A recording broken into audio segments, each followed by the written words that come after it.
Hello everyone and welcome to Tabletop Tea Time. This month it's all going to be about anticipation. Anticipated lists coming out, how did we do on previous ones, all that sort of jazz. As always, I'm joined by some creators that are going to talk about that. But first of all, I'm going to pass back to yesterday me, who recorded my stuff about anticipation. Let's roll that. People have been doing their anticipated lists for the year, but well, sometimes you get some good ones, sometimes you get some bad ones, because normally when you're looking at the lists to make these sort of prediction anticipated lists, well, you don't know too much about the games. You see the box art, you see the designers, maybe the artist that's been working on it. You get a little bit of a blurb, maybe some pictures, and that's about it. Yes, maybe you've been able to play a prototype at a convention, or you have some extra information, but some of the times it's pure vibes.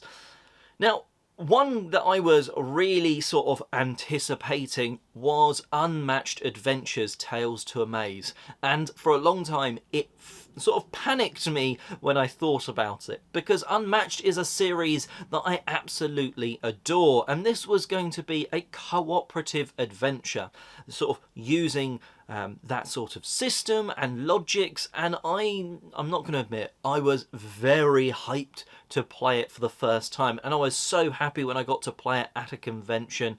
And you know, I've obviously, like the new one, the Teenage Mutant Ninja Turtles, that was an instant back for me when it came onto crowdfunding, so I'm now anticipating that one.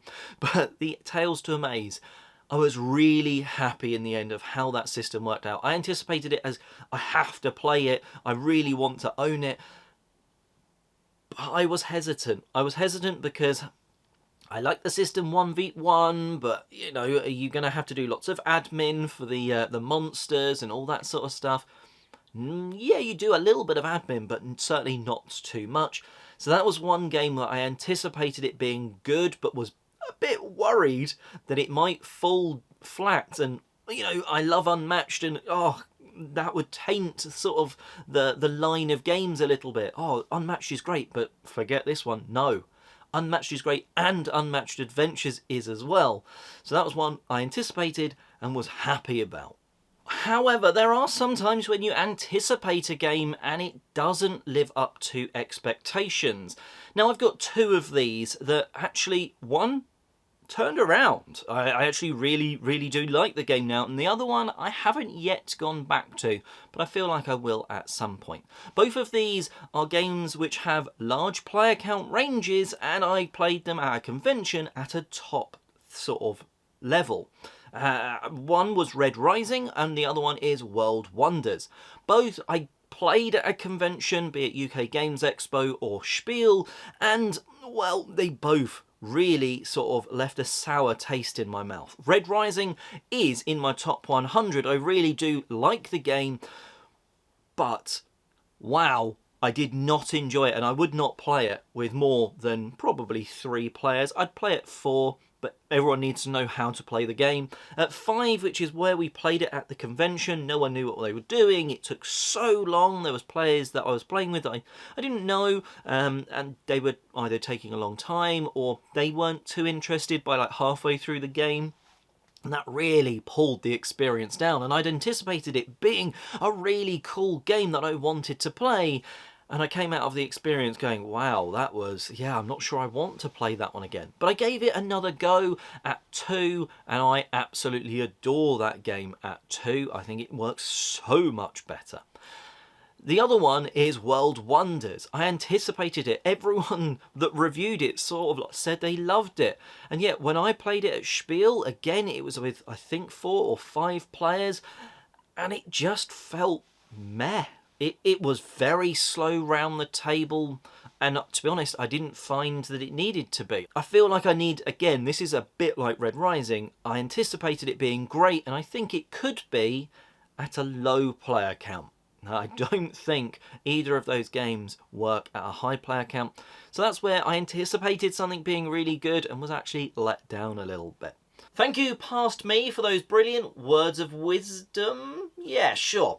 Anyway, let's move on to our Spotlight Creator segment. This is where I invite onto Tabletop Tea Time a creator to answer some rapid fire questions. And this month we are joined by Corey. So let's pass over to you to sort of start us off. Please introduce yourself and tell us a little bit about your channel. Howdy y'all, I'm Corey from TraveltheBoard, and on my channel we do board game content, of course, but I also do travel content.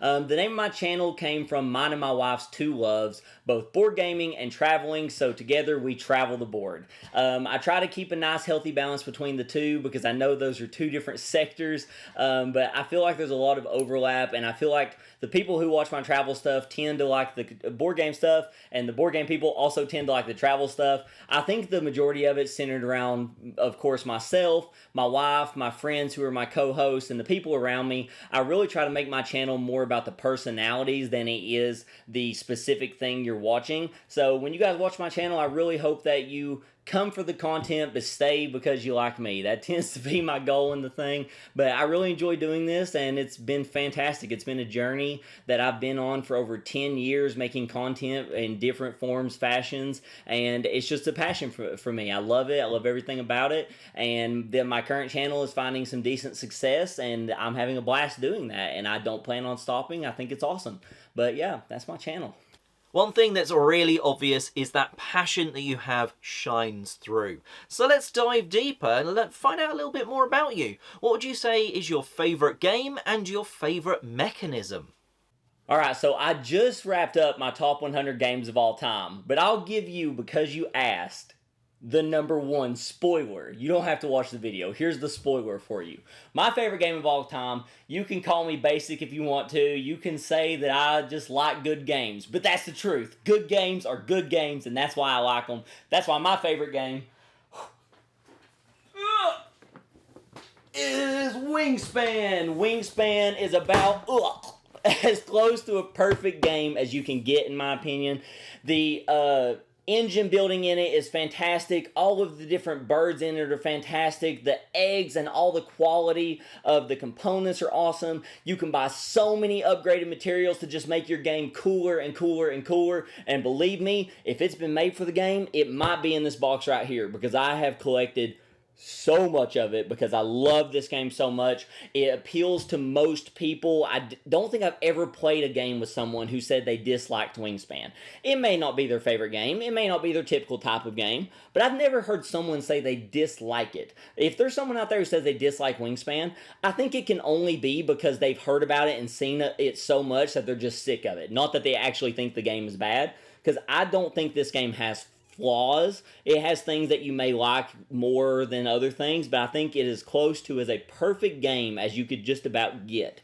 I think Elizabeth Hargrave has done such a wonderful job here. I think that she has cemented her name in gaming. She's come out with so many awesome games after this, from Undergrove to the Fox Experiment. I think that she has really staked her claim in gaming, and I think we're just going to see more and more great things from her. This game will stick around for so many years to come, and everyone can play it. And I literally might play this later tonight. I love this game so much, and I can play it with every type of person. Wingspan. Call me basic if you want to, but it is a fantastic game. And now I break my back getting it off the table again. Okay, I can skip the gym now. That's okay. All right. You also wanted to know my favorite mechanism, my favorite mechanic in games. I'm a bit of an outlier on this one. So everybody's probably going to come to you. Drafting. Oh, I love drafting. Everybody's going to come to you. Engine building. Oh, I love engine building. It's fantastic. Worker placement. Fantastic. Variable player powers. All of these are great choices. But for me, I want to be the outcast of the group. For me, it's hidden movement. Hidden movement does not get enough love in our community. So many people don't like it, and personally, I just think they're wrong. Hidden movement is so much fun. There are so many different games that have it. My favorite game with hidden movement is Letters from Whitechapel. Letters from Whitechapel, I happen to know, because I have watched your top 10 here's a spoiler for you guys as well if you've not seen his video. He loves Whitehall, which I also have on the shelf right there, which is the smaller version of Whitechapel. Whitehall is fantastic. It's in my top 100. I think it's a great game, but I prefer the bigger version. I prefer Whitechapel. There are so many different spaces on the board that you can hide in. You've got Scotland Yard chasing Jack the Ripper. You're trying to evade him. Hidden movement is so fun to me, and I like to play both sides. When you're the investigators, the Scotland Yard police, whatever is doing the chasing in the hidden movement games, I think that the puzzle of trying to find and solve where the people are is such a fantastic brain teaser activity that I love trying to be the detective that's literally piecing together clues to figure out what's happened, where are you at, and just get that solution of where that person is. But then I prefer to play the hider. When you are absolutely just running from people and you know they've lost you, and you can start to do the dumb things because you know they don't know where you are, and you're like, hey, I definitely shouldn't go and stand right beside you right now, but that sounds fun, so I'm just going to do it. And you just go stand beside the person, and they have no clue you're there. The absolute rush that fills my body, and just the joy when that type of moment happens. And then at the end of the game, you get to describe to them what you did. That's just like the ultimate dab on people. You're just like, I was literally standing beside you. It's fantastic. Hidden movement needs more love in our community, and if you don't like it, give it another chance. There's so many great memories that can come from it. And here's a little hidden tip for you guys. Tons of hidden movement games are 1v all. So one person plays the hider, and then there's a team that's hunting for them. I tend to like my hidden movement games in a 1v1 scenario. I'll play the hider, and then my opponent will play all of the investigators. I tend to have more fun doing it that way, and vice versa, where I'll play all of the hunters. I think that works better in most hidden movement games, but of course, it's dependent upon the game. But that's just a little tip for you. If it's not worked for you in the past, maybe try it as a 1v1. Hidden movement is somewhat underrated. I have to agree that it's fantastic when done well, and I'll really have to try out Letters from Whitechapel at some point, because I like Whitehall Mysteries, and that's, it's bigger brother sort of thing. But let's carry on with the rapid fire questions. What game has the best box art? Alright, so when we're looking at games, one of the first things that hits us is that box art. The box art, is it pretty? Is it cool? Does it draw you in? And then that's when we start to learn what's underneath that lid. We go, what's the components like? What's the gameplay like? But the first thing we see is that image of that box art, and that is what's supposed to draw us in. So for me, there's so many ways to do it. You've got the really pretty ones like Everdell. You've got the like cool ones. You've got the really flamboyant ones like a Marvel game I like is called Wakanda Forever. It's really bright and flashy, and it catches the eye, and it's really nice. But for me, the one that just literally makes me want to jump up and run through a brick wall, it's so cool. Blood Rage. You've got this Viking just running at you, ready to fight. The lava exploding in the background. You've got the lightning strike, it looks like. It's so good. And then the Blood Rage symbol with the skull. This one can be a little gory for people. It can be a little much. So if you're that type of person and you prefer the pretty ones, hey, my vote's going to be for Everdell. I think it's a wonderful one. But for me specifically, I think this is just so cool. I just want to pick up a shield and an axe and just run with him. And we all know where he's headed, because in this game, you're not actually trying to win the fight. You're trying to go to Valhalla. So we know where he's going. But it's still really cool. And I think Blood Rage has the best box art that, at least in the gaming I've done, I think it's just too cool, too awesome. And it just invokes that feeling of just the Viking. I think it's so cool. Blood Rage. What an epic game, and you're right, that box art does sort of evoke the fun and battle that you're about to have when you sit down to play Blood Rage. Talking about sitting down to play things, what did you play last? So I have already started out 2025 on a tear with gaming. I am literally having a game night tonight. I have had a great time playing so many. I've played mostly new games this year too, which has been so cool. I'm keeping track of my games for the first time this year, and I'm having a great time doing that. I'm setting goals for myself with games, but my most recent played game is Lord of the Rings, Duel for Middle-earth. I saw that you did a review of this on your channel as well. I keep up with your channel. I like it. I saw you did a review of this one as well, and I absolutely love this game. So Bruno Catala has done it again. So Seven Wonders Duel was one of my favorite games of all time. It's in my top 10 games of all time. This was just the most beautiful follow-up. For people who are Lord of the Rings fans, this one takes what Seven Wonders Duel did and just throws Lord of the Rings at it, changes the mechanics to match the story, and just lets you run with it. I won the game I played of this by getting the ring to Mordor. How much Lord of the Rings do you want than literally winning the game by dropping the ring in the lava? Like, how much better can it get? I love the mechanics in this one. I love the art. I love the feeling it gives me. It's a very quick play, a very quick teach, and I will be playing this one many more times over the course of this year. And when I do my top 100 next year, I'm going to go ahead and spoil that for you as well. This will be making it. I loved it so much. I gave it a 9.5 on BGG. Love this game so much. Lord of the Rings, Duel for Middle-earth. Pick it up.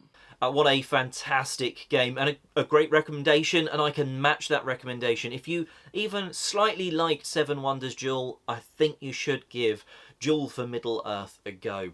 Absolutely stunning game to look at and play. But what other hobbies do you have outside of board gaming? I've got a ton of hobbies outside of board gaming. My biggest one is right here along with my channel. It's traveling. Me and my wife try to travel as much as we can. We just got back from a cruise not long ago, and we are already planning for Valentine's weekend and getting away and going and traveling for that. We're already trying to plan our traveling vacations for the rest of the year. And of course, my favorite trip throughout the year is Gen Con. I'm so excited. I'm literally planning for it already, and I have so many more to go, like traveling trips. And of course, I vlog them. They come here on the channel. But on top of travel, I'm also a gym rat. I love going to the gym. I used to do MMA, mixed martial arts, for many years. It feels like a lifetime ago at this point, but I did it for many years, and I love being active and going and doing things like that. Of course, like so many of us, not only do I play board games, but I play video games. I really like Smite, and I love puzzle games and simulator games. I think they're really fun. But I try to just get out and do as much as I can. I'm not someone who just sits and does nothing. I have to constantly be doing something, which is one reason I love YouTube so much, is there's always more to do. There's always something I can be working on. It keeps me busy. It keeps me engaged, and I really enjoy doing things like that. But obviously, my biggest hobby is board games. And finally, to wrap up these rapid fire questions, which I know they're not actually that rapid fire, are what can people expect on your channel in the next few weeks?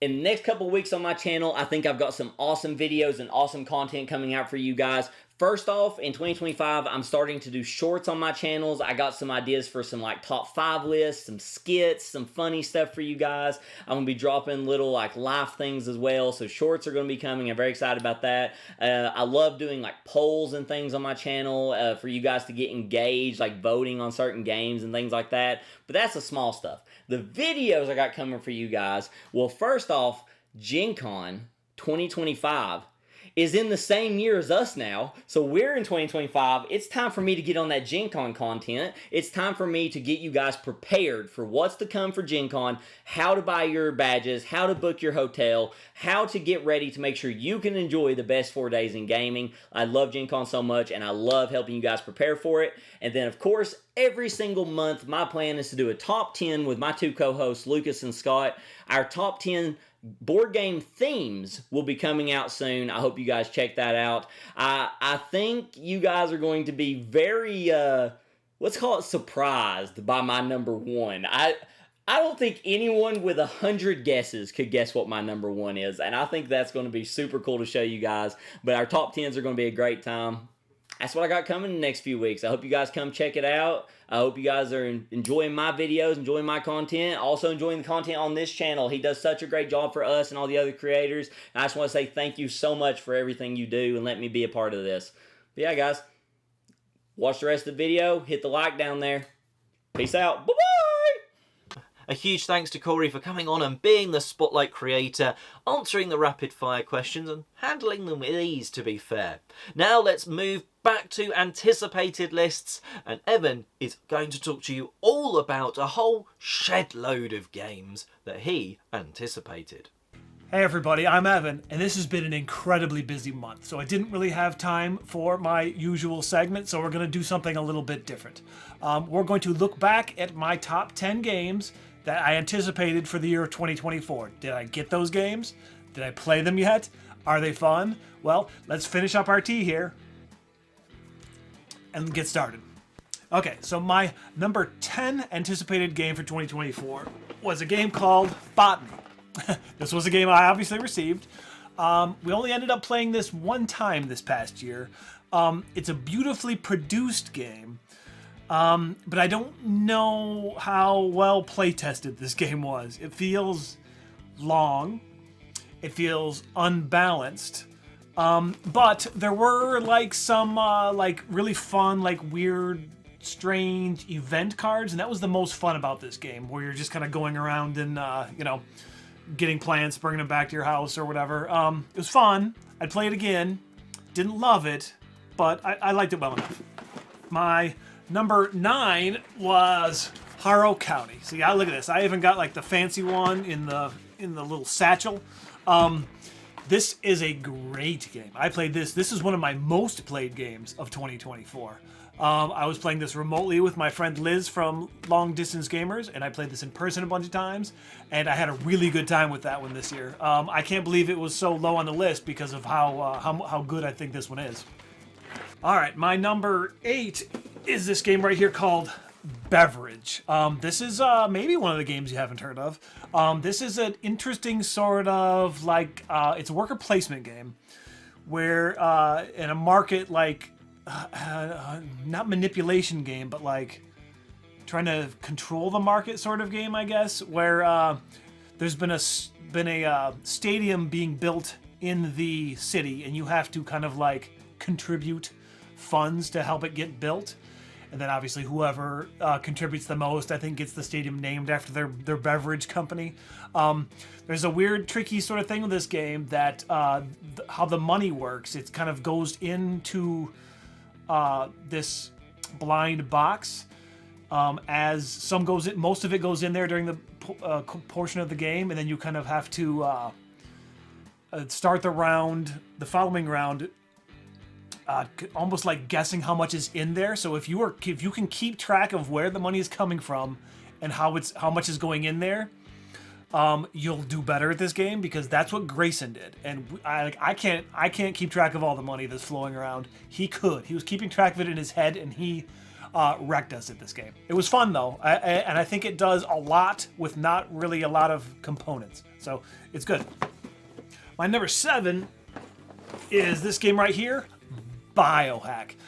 This game is also a whole lot of fun. I really like the cyberpunky theme, where you're like gathering this weird DNA and then creating like these odd like monsters, like either mythological or like weird like hybrid monsters. But the worker placement in this game is super like interesting, where you are simultaneously selecting where you're going to go, and the more people go to spots, increases the value of it based on who pulls it off of that spot first, and then moves your worker to the other half of the board where there's more worker placement over there. This game is great. I had a fantastic time with this one. Highly recommended. Great purchase. My number 6, oh boy, is Divinus, and I got this huge box here. This game was pretty good. I liked it. I didn't love it. It's a campaign legacy sort of tiling, gods versus gods sort of game. I ended up liking it less as the campaign went along. I think the core game is pretty good, where you're laying tiles and just trying to score points based on different like conditions. But the legacy and the campaign elements didn't really change the game that much over the course of like 12 games. So it kind of felt a little bit like you were playing the same game every time. There wasn't enough variation as far as like that stuff goes. It was fun. I enjoyed it. I probably didn't need all of this stuff. My number 5 here is this game here called Chucky. I kind of had high hopes for this one, as I do enjoy the movies and the TV show. I was hoping for sort of a deduction game where you're trying to deduce, you know, like where Chucky is going to strike next and all that stuff. And it's probably more of a deduction themed game than an actual deduction game as far as mechanisms. But it's pretty light with like the dice rolling and like, but then there's like these cards where you make decisions on them and the story gets kind of fun. So I still really enjoyed it. Just maybe a little bit lower than I would have expected, but it's still cool. I still really enjoyed it. My number 4 here is a game that we've been waiting, I don't know, like 15 years for, and that's Tales of the Arthurian Knights. We did get a chance to play this one, and it is a lot of fun. They streamlined a lot of the things from Tales of the Arabian Nights, so it feels a little bit more like a cohesive story that's happening, and maybe it's a little less wacky than the other one, so I think both have a place in my collection. This one, if you're looking for a less random sort of story, and then Arabian Nights if you're looking for just a weird like adventure that makes no sense and you have no control over. So there's a little bit more in this one, but I like it. It was good. My number 3 was Let's Go to Japan. This is another one that is a whole lot of fun. I played this many times this year, and I had a fun time every time. It's something about like drafting and then planning a vacation is just a whole lot of fun. I do wish maybe there was a little more variety in the cards. Like it could use an expansion or just more cards really for like more activities to do, because it's really fun like doing these things and then taking the trip and explaining the trip at the end of the day. Good times. I really enjoyed it. My number 2 is Clank Legacy 2. As you can see, this one is still sealed. We have not played this yet. From what I understand, it is a long game. The first season had very long games too. Looking forward to playing this. We just have to kind of carve out the time to, set a schedules that we can, as a family, go through this one. All right, and my number 1 is this game right here, Atlas Lost. This is a futuristic, after the AI has taken over and then the AI fell, and so you're rebuilding civilization. The theme kind of doesn't matter. It is a building like a tech tree type game, which is probably the first time I've ever played a game like this. So I played it a few times this year, and I feel like I don't quite get it yet. As in, get how to do well. I kind of want to do a lot of everything, and I think you kind of need to focus on one particular, scoring path or, strategic path, because there are a lot of options for things, but it is a beautifully produced game. The art is really cool, and it was fun to play. I just don't know where it would fall in how much I like it quite yet. I need to explore it more. Oh boy, well, that was my top 10 anticipated games for the year of 2024. Would you look at that? They all showed up, and I played all but one of them, and for the most part, I had a good time with all of them. So I think that was a successful year of gaming. Well, I guess that wraps it up for this month. Will I be back to my normal type of video next month? I don't know. We'll see how that goes. But thanks for watching, and enjoy the rest of your tea. Bye, everybody. And that wraps us up today. Some great games have been mentioned across today's episode. Let us know in the comment section below which one you love the most or want to go and check out now you've sort of heard about it. And a huge thanks to Evan and Corey for coming on and being part of this creator collab. That is kind of what Tabletop Tea Time is all about, getting involved, talking with others, and, well, having a little bit of fun in the sort of board gaming sphere. And, well, until next time, have a great month gaming.